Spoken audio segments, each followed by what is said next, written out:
여러분 안녕하세요. 일본 나그네입니다. 이번에는 일본의 새 총재 타카이치의 외교 노선에 대해서 알아보도록 하겠습니다. 그럼 기사를 요약해서 읽어보도록 할게요. 자민당의 새 총재가 된 타카이치 사나이는 과거 주변국에 대해 강경한 발언을 자주 해온 인물이다. 그녀는 일본 정부의 과거사 인식을 자학사관이라고 비판하며 보수층의 강한 지지를 얻어왔다. 하지만 이번 총재 선거에서는 당내의 폭넓은 지지를 얻기 위해 발언을 자제하는 모습을 보여왔다. 다만 총리로 취임한 후 과거처럼 강경한 메시지를 다시 내기 시작하면 외교가 가장 큰 쟁점이 될 가능성이 있다고 일본 언론은 분석한다. 과거의 강경 발언들에 대해서 알아보도록 할게요. 독도 문제에 대해 일본 정부는 책상 위에서 항의만 반복할 게 아니라 실제로 현지 조사를 실시하고 시설 건설을 추진해야 한다고 주장했다.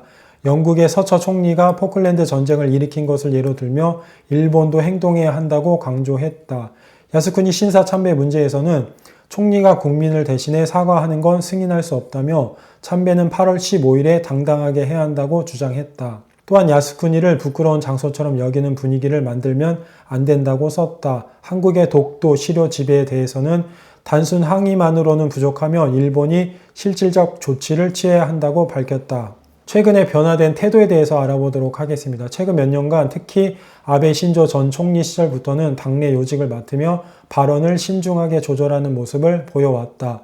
이번 자민당 총재 선거에서도 야스쿠니 참배나 역사 문제에 대한 언급을 삼가며 현실 노선을 택했다. 그럼에도 불구하고 그녀가 가진 보수적 색채는 여전히 강하고 앞으로 한일 관계나 외교 문제에서 아킬레스건이 될 가능성이 있다는 분석도 나온다. 라는 기사이고요. 이 부분이 중요한데 그럼에도 불구하고 그녀가 가진 보수적 색채는 여전히 강하고 앞으로 한일 관계나 외교 문제에서 아킬레스건이 될 가능성이 있다는 분석도 나옵니다.